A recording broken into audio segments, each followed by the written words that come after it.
अस्सलाम वालेकुम students, I hope आप सब ठीक होंगे। आज हम स्टार्ट करेंगे क्लास 11 केपी के book mathematics chapter 11 exercise 11.4 question number 6। अच्छा, एक्सरसाइज 11.4 आपके पास बहुत इंपॉर्टेंट एक्सरसाइज है। इसमें से आपके पास लॉन्ग क्वेश्चंस भी आते हैं एंड शॉर्ट क्वेश्चंस भी आते हैं, दोनों लिहाज से बहुत इंपॉर्टेंट है, इसलिए आप लोगों ने इसकी अच्छी तरह से प्रैक्टिस करनी है। इसके अलावा आपके पास पेज नंबर आपकी बुक में केपी के बुक में पेज नंबर 336 पे एक एग्जाम्पल हुई हुई है, एग्जाम्पल 23। वो बहुत इंपॉर्टेंट एग्जाम्पल है, ठीक है। अगर एग्जामिनर ने मुश्किल पेपर बनाना हुआ तो वो एग्जाम्पल 23 ज़रूर देगा। क्यों? क्योंकि इससे रिलेटेड आपके पास कोई भी दूसरा क्वेश्चन किसी भी एक्सरसाइज में नहीं है या किसी और एग्जाम्पल में भी नहीं है इससे रिलेटेड क्वेश्चन, ठीक है। तो ये क्वेश्चन जो है ना एग्जाम्पल 23 बहुत इंपॉर्टेंट है, इसके आने के चांसेस भी हैं, ठीक है। तो आप लोगों ने उसकी अच्छी तरह प्रैक्टिस करनी है। इसके अलावा अब हम लोग क्वेश्चन नंबर 6 स्टार्ट करते हैं। क्वेश्चन नंबर 6 में हम लोगों ने कुछ पुराने आइडेंटिटीज़ यूज़ करनी है। क्वेश्चन नंबर 6 है हमारे पास श्योर डैट, यानी लेफ्ट हैंड साइड को राइट हैंड साइड के इक्वल प्रूफ करना है। यहाँ पे मैं अब राइट हैंड साइड के इक्वल राइट हैंड साइड को लेते हुए इसको सॉल्व करूँगी। मैं लिख रही हूँ राइट हैंड साइड में मेरे पास क्या है, s tan α/2। यहाँ पे मैंने कौन सा पुराना कॉन्सेप्ट यूज़ करना है, मैंने यहाँ पे पुरानी आइडेंटिटीज़ यूज़ करनी है जो कि हम लोगों ने एक्सरसाइज 11.2 में यूज़ की थी। यहाँ पे देखें tan α/2, ये वो आइडेंटिटीज़ हैं जो कि हम लोग यहाँ पे इस क्वेश्चन में यूज़ करेंगे, ठीक है। ये हम लोग पहले भी पढ़ चुके हैं एक्सरसाइज 11.2 में। देखिए tan α/2 यूज़ हो रहा है, इस वजह से हम लोग यहाँ पे फर्स्ट आइडेंटिटी यूज़ करेंगे। यहाँ पे मैंने आपके लिए साइड पे लिख दिया है, आप लोगों ने सिंपली यहाँ पे दोबारा लिख देना है। एज इट इज़ लिखा है, ठीक है, उसको हम लोगों ने नहीं छेड़ना। हम लोगों ने किसको tan α/2 को किस चीज़ से रिप्लेस कर देना है, उसी की आइडेंटिटी से रिप्लेस कर देना है। मैं लिख रही हूँ ब्रैकेट लगाते हुए s-p bracket s-c divided by s into s-a and बड़ी ब्रैकेट क्लोज कर दी, ठीक है। अब हम लोगों ने जो है मैं लिख रही हूँ s_s-b s-c divided by s into s-a। इससे आगे मैं क्या करूँ, मैं कैसे इस क्वेश्चन को सॉल्व करूँ? मैं क्या करूँगी, इसको रैशनलाइज कर दूँगी। अब रैशनलाइज क्या होता है, आप लोगों ने क्या करना है, जो आपके पास डिनोमिनेटर में चीज़ होगी आप लोगों ने उसको मल्टीप्लाई भी करवा देना है ऊपर, एंड आप लोगों ने उसको डिवाइड भी करवा देना है, ठीक है। रैशनलाइज इसको कहते हैं, मल्टीप्लाई भी करा दें एंड डिवाइड भी करा दें, ठीक है, जो डिनोमिनेटर में वैल्यू होती है उसको, ठीक है। अब नेक्स्ट स्टेप में मल्टीप्लाई करवा देते हैं, सॉल्व कर लेते हैं इसको। एस एज इट इज़ लिखा है, यहाँ पे मैं लिख रही हूँ s into s-a s-b s-c, ठीक है। s इंटू s-a पहले लिख दिया, अल्फ़ाबेटिकली ऑर्डर पे मैंने लिख दिया, ठीक है, अरेंज करके। डिवाइडेड बाय यहाँ पे देखें s इंटू s-a, तो क्या मैं इसको ऐसे लिख सकती हूँ s इंटू s-a एंड दोनों के ऊपर जो है मैं एक स्क्वायर लगा दूँ, ठीक है। दोनों सेम वैल्यूज थी, इस वजह से स्क्वायर लगा दिया। स्क्वायर का मतलब क्या होता है, जैसे फॉर एग्जांपल मैंने 9 के ऊपर स्क्वायर लगाया हुआ है। स्क्वायर का मतलब क्या है कि वही नंबर, ये वाला नंबर आपके पास यहाँ पे 2 दफ़ा मल्टीप्लाई हो रहा है। उसी तरह अगर मेरे पास 9 की पावर लिखी हुई है 5, इस 5 का मतलब क्या है कि जो सा नीचे वाला नंबर है वो आपके पास कितनी दफ़ा मल्टीप्लाई हो रहा है, 5 दफ़ा मल्टीप्लाई हो रहा है, ठीक है, ऐसे, ठीक हो गया। दोनों सेम टर्म्स थी, मैंने दोनों को एक दफ़ा करके लिखा, ऊपर स्क्वायर लगा दिया, ठीक है। अब क्या मैं इसको ऐसे लिख सकती हूँ, ऐसे as it is under root, ऊपर मैं अलहदा से लगाऊँ ऐसे, डिवाइडेड बाय नीचे भी मैं अलहदा से अंडर रूट अप्लाई कर दूँ, ठीक है। बात वही है, एक अंडर रूट वाली, मतलब पूरी अंडर रूट हम लोगों ने लगाया दोनों नॉमिनेटर एंड डिनोमिनेटर में, और नीचे वाले स्टेप में मैंने अलहदा से अंडर रूट अप्लाई कर दिया। बात वही है, ठीक है, उसमें कोई फ़र्क नहीं पड़ा हमें, ठीक है। मैंने ये क्यों किया है, क्योंकि मैं ऊपर एक केस जानती हूँ एरिया ऑफ ट्राइंगल का, थर्ड केस जो कि हम लोगों ने एक्सरसाइज 11.3 में एरिया ऑफ ट्राइंगल के तीनों केसेस को अच्छी तरह से यूज़ किया था, समझा था। ये है वो 3 केस एरिया ऑफ ट्राइंगल के। यहाँ पे मैं थर्ड केस यूज़ करूँगी। क्यों? क्योंकि थर्ड केस मेरे पास क्या है, under root s into s-a s-b and s-c। इस पूरे की जगह क्या मैं ये लिख सकती हूँ, ठीक है, ट्राइंगल जो मेरे पास चीज़ बन रही है under root s into s-a s-b s-c, मैंने देखा यहाँ पे तो बिल्कुल एग्जैक्ट वही चीज़ बन रही है जो कि मैंने केस 3 में एरिया ऑफ ट्राइंगल के पढ़ा था, ठीक है, केस 3।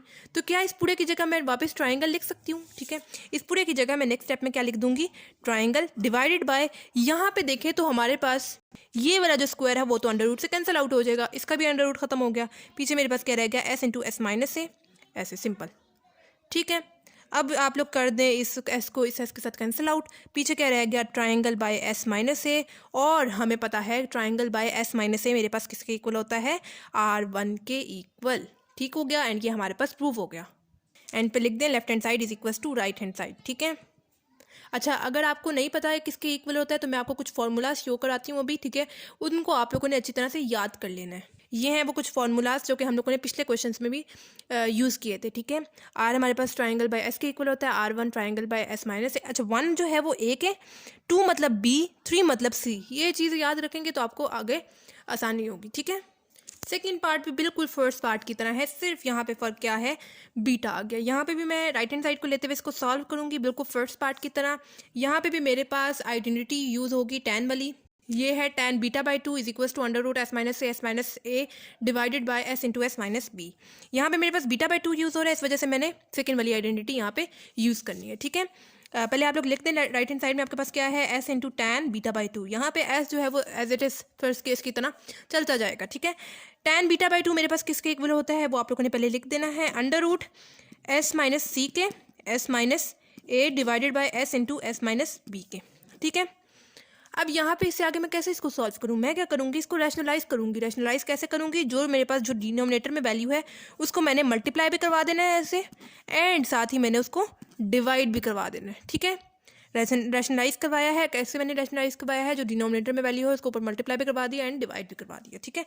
फर्दर आगे सॉल्व करेंगे, एस एज इट इज़ लिखा रहा है, मैं क्या करूँगी, अंडर रूट इसको मैं पहले लिख रही हूँ एस को, ठीक है। उसके बाद मैं थोड़ा सा रेंज फॉर्म में इसको लिख रही हूँ s minus a, s minus b and s minus c, बात वही है, ठीक है। अल्फ़ाबेटिकली ऑर्डर पे मैंने इसको लिख दिया, डिवाइडेड बाय, यहाँ पे मैं क्या इसको ऐसे लिख सकती हूँ, S into S minus B, ऊपर स्क्वायर अप्लाई कर दूँ। मैंने आपको पिछले कॉन्सेप्ट बताया था कि स्क्वायर का मतलब क्या होता है, ठीक है।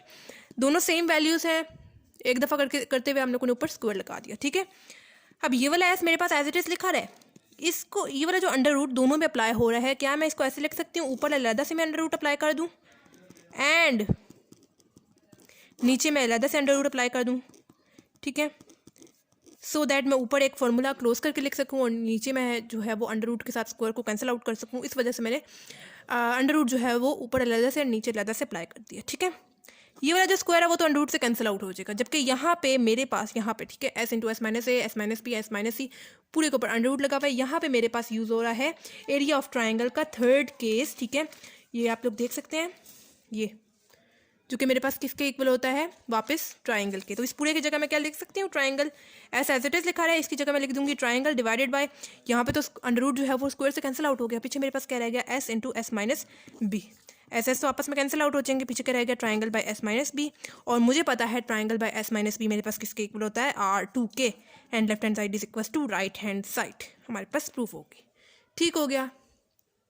थर्ड पार्ट है बिल्कुल सेकेंड एंड फर्स्ट पार्ट की तरह है, यहाँ पे भी मैं राइट हैंड साइड को लेते हुए इसको सॉल्व करूँगी। पहले आप लोगों ने लिख देना आप कौन सी साइड लेने हैं, मैं राइट हैंड साइड ले रही हूँ। राइट हैंड साइड में मेरे पास क्या है, एस टैन गैमा बाई 2, ये वाला एस वापस उसी तरह जो है वो चलता जाएगा, जबकि यहाँ पे हम लोगों ने टैन गैमा बाई 2 की आइडेंटिटी यूज़ कर लेनी है। ये आपके सामने फॉर्मूला लिखा हुआ है, ठीक है, आइडेंटिटी सॉरी लिखी हुई है, आप लोगों ने सिंपल यहाँ पे लिख देनी है, ठीक है, अप्लाई कर देनी है।